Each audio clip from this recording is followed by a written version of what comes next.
Olá, pessoal! Hoje nós vamos estudar mais um filo dentro do reino Animalia e esse é o maior filo que existe, né? Que é o caso filo Artrópoda, por causa da quantidade de representantes, né, desse filo, principalmente no grupo dos insetos. Então, vamos estudar um pouquinho a respeito desse filo Artrópoda, quais são os subfilos presentes, né, dentro dele e as características gerais de cada um desses representantes. Então, vamos começar pela definição do que é o nome, né? O que significa o nome artrópoda. São animais com pernas articuladas. Então, como eu falei, é o maior grupo existente de animais. Então, a cada 4 animais, 3 são artrópodes. Eles possuem uma presença de carapaça, um exoesqueleto feito de quitina, por isso que eles são bem resistentes. Já experimentou, né, pisar em cima de um inseto para você ver como, principalmente um besouro, né, que tem ali a carapaça bem dura, você sente uma certa resistência. Então essa carapaça é feita de quitina, que é o seu exoesqueleto. Esses animais eles fazem muda, que nós chamamos de ecdise. Cada vez que eles vão crescendo, eles precisam trocar o exoesqueleto porque o exoesqueleto funciona como se fosse uma armadura, um molde. Então o animal não consegue crescer porque essa carapaça, né, esse exoesqueleto, impede com que ele cresça. Por isso que ele precisa fazer a muda, ele precisa trocar esse exoesqueleto para que ele possa se libertar, vamos dizer assim, né, desse molde. Aí ele vai conseguir aumentar o seu tamanho e depois ele fabrica novamente, né, esse exoesqueleto feito de quitina. Então ele fica sempre fazendo essas mudas para proporcionar o crescimento corporal. Nós temos 3 subfilos dentro do filo artrópoda. Temos o subfilo Uniramia, que é o dos insetos. Temos o subfilo Crustácea, que ali vai ter, né, camarões, lagostas, lagostins e etc. Temos também o subfilo Aracnida, onde você encontra ali as aranhas, os escorpiões e outros. Tá? Nós vamos estudar cada um desses aí de forma separada. Mas antes de começar a falar, né, sobre esses subfilos, eu tenho uma foto aqui, né, mostrando justamente uma cigarra fazendo a sua ecdise, ou seja, a troca do seu exoesqueleto. Então você observa aqui, ó, o exoesqueleto, né, feito de quitina. Aí aqui o corpo do animal, né, tá saindo de dentro desse exoesqueleto para que ele possa crescer. E depois é fabricado um novo exoesqueleto aqui para justamente fazer a proteção, né, corporal. E também essa estrutura faz uma vantagem para os insetos, que evita perder água para o meio ambiente. Então esses insetos eles economizam bastante água, né? Um dos motivos é justamente a presença desse exoesqueleto. E o outro motivo é justamente o tipo de excreção que eles fazem. Mas já vamos falar disso já já, ok? Então vamos entrar agora na classe insecta. Os insetos têm o corpo dividido em 3 tagmas ou segmento. Então vai ter ali a cabeça, o tórax e o abdômen. Na cabeça, você vai encontrar as antenas, aqui ó, você vê a antena, você vê ali também a presença dos olhos e do aparato bucal. No caso, cada inseto vai ter um tipo de aparato bucal diferente, dependendo do que ele se alimenta. Então, cada um vai ter um aparelho, né, mastigador. Então, aqui no caso do mosquito, né, ele tem um aparato bucal furador, né, sugador. Aqui no caso da borboleta é lambedor, sugador. Então cada um, né, vai ter o tipo de aparato bucal diferente, dependendo daquilo que ele se alimenta. No tórax podem apresentar ou não asas, né, com 3 pares de pernas. Então, qual é a diferença que você vai encontrar? Por exemplo, eu vi uma formiga e uma aranha. Como é que eu sei a diferença de uma para outra? Uma das diferenças é a quantidade de patas, né, de pernas. Os insetos sempre vão ter 6 patas, né, 3 para cada lado. E no caso das aranhas, a gente já vai falar sobre ela daqui a pouquinho, tem 4, né, pares de pernas para cada lado, ou seja, 8 patas, tá?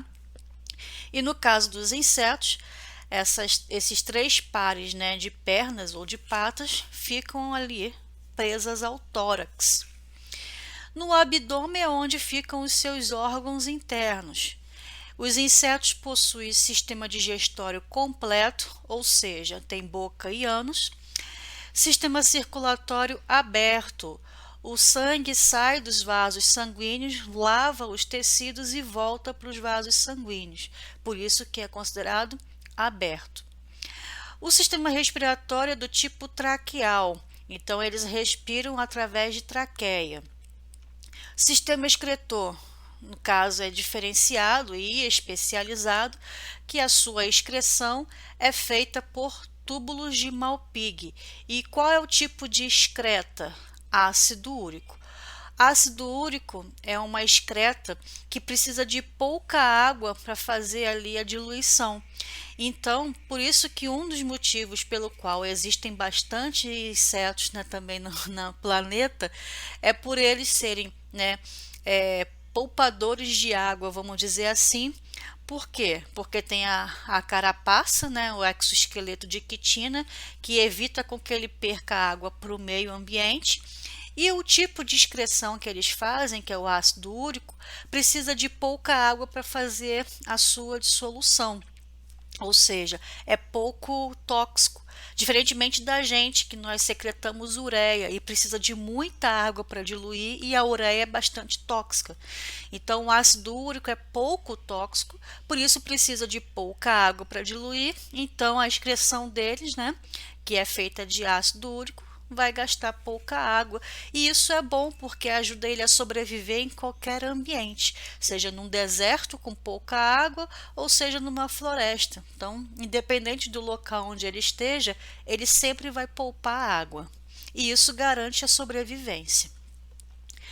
O sistema nervoso deles é feito com gânglios cerebrais, por onde saem cordões nervosos ventralmente, né, na frente do corpo. Aí aqui tem uma figura mostrando, né, as divisões do corpo, então, desses insetos. Então, aqui você vê, ó, a cabeça, onde vamos encontrar a antena, os olhos e o aparato bucal. Aí aqui tem o tórax, onde você vai encontrar as patas, né, e são 3 de cada lado, ou seja, no total 6 patas. Onde você vai encontrar também presos ali, se o inseto tiver asa, né, vão ter ali as asas anteriores e as posteriores. Aí daqui para cá, ó, essa parte final é o abdômen, onde ficam ali os órgãos internos, ok? Então, os insetos são divididos por cabeça, tórax e abdômen. Eles possuem dimorfismo sexual, ou seja, existe o macho e a fêmea. A fecundação é feita de forma interna e o desenvolvimento deles, existem 3 tipos de desenvolvimento. Tem o ametábulo, o hemimetábulo e o holomentábulo. O desenvolvimento ametábulo é quando do ovo já nasce um indivíduo muito parecido com o adulto. Um exemplo é a traça. Você olhando aqui, você não sabe se essa traça é jovem ou é adulta, porque são muito parecidas, né? Então, quando são muito parecidas, você diz que o desenvolvimento é ametábulo. E existe também o desenvolvimento hemimetábulo, que quando sai do ovo, o indivíduo, ele é muito parecido também com o adulto. A diferença vai ser pelo tamanho do seu corpo, tá? Então, ele vai ser um pouquinho menor, o jovenzinho, né? E também não tem asas. Então, aqui tem o exemplo do gafanhoto. Então aqui o gafanhoto saiu do ovo, né? Jovenzinho ali. A estrutura corporal é parecidíssima com a do adulto. A diferença vai ser o tamanho, que o jovenzinho é um pouco menor e ele não tem asa. Só quem tem asa é o indivíduo adulto. E existe também o desenvolvimento holometábulo, que é quando o animal sofre metamorfose. Temos aí o exemplo clássico, né, da metamorfose da borboleta. Então, tem o ovo que vai eclodir e vai sair uma larva, que no caso aí é a lagarta. Essa larva, ela vai crescer, vai formar um casulo, onde ela vai ficar abrigada ali dentro do casulo, né, para se transformar em pupa. E depois que esse casulo aqui se desfaz, né, no caso ela consegue sair de dentro do casulo, já vai sair ali o indivíduo totalmente diferente do estágio anterior. Aqui ele já está adulto, que é a borboleta. Então você vê que o estágio larval para o estágio adulto é bem diferente. Inclusive, existem diferenças até no caso de nicho ecológico, em relação ao tipo de alimentação. Então, isso daí é uma vantagem para esses animais, porque não tem competição entre o indivíduo, né, no estágio larval para o indivíduo adulto, porque comem coisas diferentes. Né? Então, isso é uma vantagem também para a sobrevivência desses insetos que sofrem metamorfose. Tá? Então, aqui tem a larva, que é a lagarta, vem aqui para o casulo, faz o casulo, se transforma em pupa e depois, quando ela sai do casulo, é o indivíduo adulto, que é a borboleta. Ok? Então, esse desenvolvimento é o holometábulo. Agora vamos ver uma outra classe, que é a classe do quilópoda e do diplópoda. Esses insetos, né, esses indivíduos, eles não possuem asas. O corpo deles é dividido em cabeça, tórax segmentado. Então você vê aqui que ele é cheio de segmentos, né, parecidos até com os anelídeos, né? Então aqui você vê vários segmentozinhos no seu corpo. E aonde ficam, né, as patas. A diferença para um quilópoda e um diplópoda é justamente a quantidade de patas por cada segmento. O quilópoda, nós vamos ter ali, né, no segmento que fica no seu tórax, um par de pernas apenas. Exemplo aqui nós temos a lacraia. Então, para cada segmentozinho, você vai encontrar ali um parzinho, né, de patas ou pernas para cada lado. Tá? Então, tem um aqui e um do lado de lá, e assim vai fazendo o seu parzinho.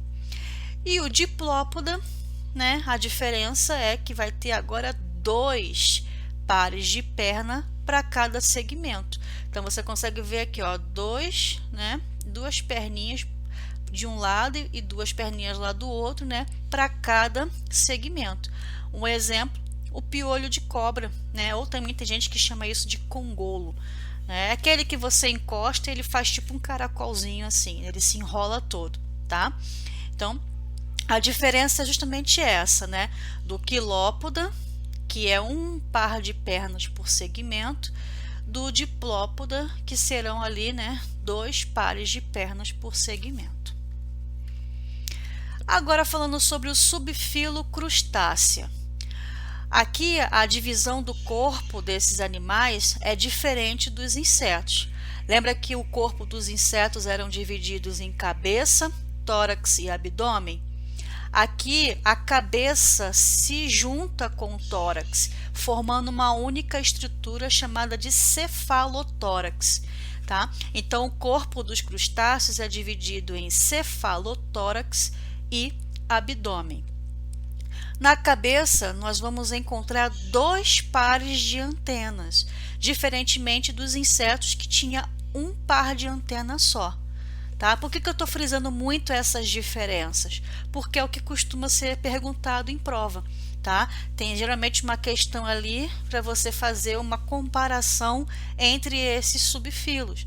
Aí vai ver a quantidade de antenas, quantidade de patas, como é que o corpo é dividido, como é que é o tipo de excreção, respiração. Então são tipos de perguntas que costumam ser feitas, né, em relação a provas.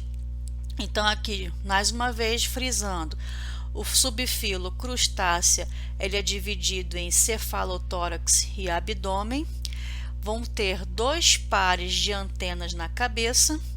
O exoesqueleto desses crustáceos são mais resistentes do que o dos insetos. Por quê? Porque aqui vai ter o carbonato de cálcio junto com a actina. Se nos insetos o seu exoesqueleto já era bem resistente por causa da quitina, imagine adicionando à quitina o carbonato de cálcio. Então, é uma estrutura, uma carapaça muito mais resistente. Esses animais possuem bastante pernas, né? Então, aqui, por exemplo, temos o exemplo das cracas, que vão ter ali 5 pares de pernas. Mas temos os camarões, que podem chegar a ter até mais de 7 pares de pernas, tá? Então, a quantidade de pernas aqui é variável, de acordo com o animal. O sistema digestório é completo. O sistema respiratório também é branquial, né, feito por brânquias. A excreção, aqui tem um diferencial em relação aos insetos. Aqui a excreção é feita também pelos túbulos de Malpighi, só que esses animais possuem um outro tipo de estrutura chamada glândulas verdes, que ficam ali nas antenas, e eles têm 2, né, pares de antenas, que também fazem excreção, tá? Então, além dos túbulos de Malpighi, também vai ter aí a presença dessas glândulas verdes que fica lá na antena, tá? Que também faz a sua excreção, tá? Então, eles secretam por essas 2 estruturas. Aí aqui tem uma fotografia, né, mostrando como é que é dividido, né, o corpo do animal. Então aqui você tem, ó, o cefalotórax, tá? Onde você vai encontrar 2 pares de antenas. Aqui, ó, perto dos olhos aqui fica um par de antena e tem essa outra grandona aqui, tá? Que é o segundo par de antena. Aí aqui tem, né, essa região, você vai encontrar alguns pares de pernas. Por exemplo, aqui nós temos 3 pares de apêndice maxilar, porque fica perto aqui da boca. Tem também aqui, ó, 5 pares de apêndices torácicos. Aí aqui no abdômen, né, onde fica também os órgãos internos, você vai ter ali 5 pares de apêndices abdominais, e na porção final tem 2 estruturas aqui, né, próxima aqui do ânus, que é o telson, e também aqui, né, esse último segmento abdominal. Então é assim que é, né, dividido, e você vê aqui também os segmentos no corpo desse animal. Existe dimorfismo sexual, ou seja, tem o macho e tem a fêmea. O desenvolvimento desses animais é do tipo indireto, porque tem a presença da larva. E os pais, né, fazem cuidado ali, tem um certo cuidado parental, porque eles cuidam dos ovos, principalmente deixando os ovos juntos ao corpo, né, para evitar ali que predadores, né, possam destruir, né, os seus filhotes. Então aqui nós temos alguns representantes, é um grupo bem grande também. Então nós temos aqui os decápodas, que são aqueles que possuem 10 patas. Aí temos ali as lagostas, os lagostins, caranguejos, ermitões e assim por diante, tá? Existe uma grande, né, variabilidade aí de espécie, a biodiversidade é grande. Assim também como outros, né, como os isópodas, as cladóceras, conhecido como pulga d'água, e assim por diante, tá? Então tem bastante representante aí nesse filo. Agora vamos entrar no outro subfilo, que é o subfilo aracnida. Aqui nós temos a presença de quelíceras, que eu já vou mostrar numa figura para vocês o que é. O corpo deles é dividido em cefalotórax e abdômen. Então aqui a cabeça também é junto com o tórax, então fica uma única estrutura chamada cefalotórax.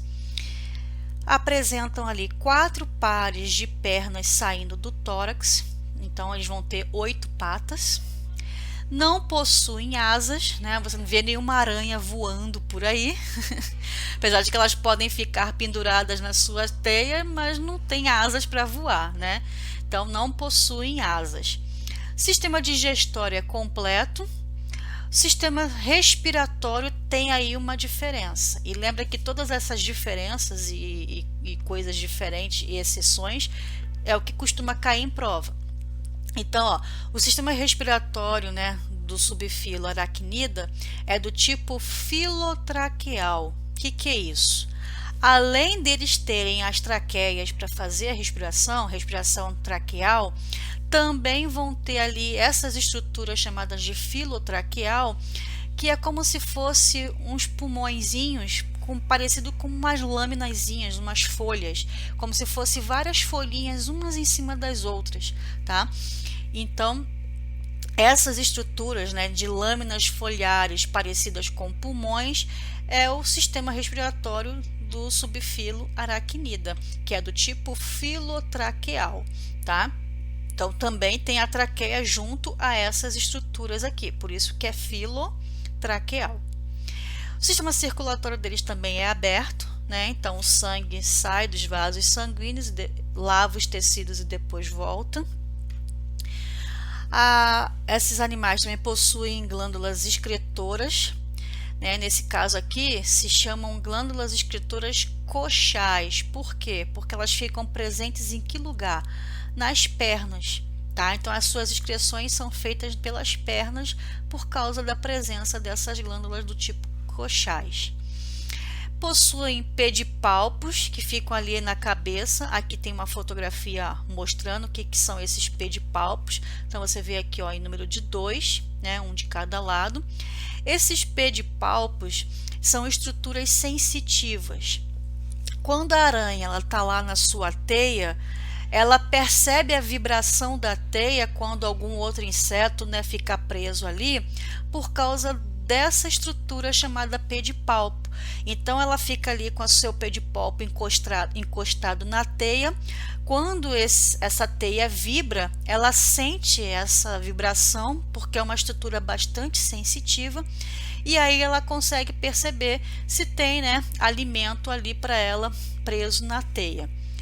E esses pedipalpos, além de serem estruturas sensitivas, também estão envolvidos na reprodução, né, desses animais, tá? Então, geralmente, a fêmea ela é um pouquinho maior que o macho, então a fêmea fica paradinha, o macho vem por baixo dela e com seu pedipalpo ele faz ali, né, a deposição dos seus gametas na fêmea para que ela possa ali depois depositar os seus ovos, tá? As aranhas também têm uma coisa assim bem peculiar, que são a presença de 8 olhos. Então, elas são chamadas de octópodes. Então, aqui na figura dá até para ver, ó. 1, 2, 3, 4, 5, 6, 7, 8. Então, são 8 olhos distribuídos ali na sua cabeça. Ou seja, meu amigo, não importa de que ângulo você vai chegar perto dela, ela vai te enxergar com certeza, porque ela olha, né, para todos os lados, tá? E aqui, ó, nós temos as quelíceras, tá? Aqui, ó, na figura tá mostrando. Essas quelíceras são estruturas que ajudam a elas a se alimentarem, né? Capturar ali o alimento. E aquelas aranhas que são venenosas, né? É por aqui, ó, dá para ver nessa outra figura aqui, ó. É por aqui que elas irão inocular o seu veneno ou peçonha, né? Peçonha e veneno é a mesma coisa. Quando você fala assim, um animal é peçonhento, significa que o animal é venenoso, tá? E existem várias aranhas que são peçonhentas. Nas aranhas também possui uma estrutura chamada fiandeira, que é como elas conseguem, né, construir as suas teias. E aonde que fica essa estrutura na aranha?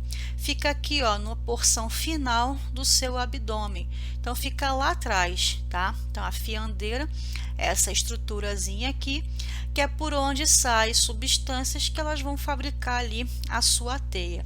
E essas teias são bastante resistentes.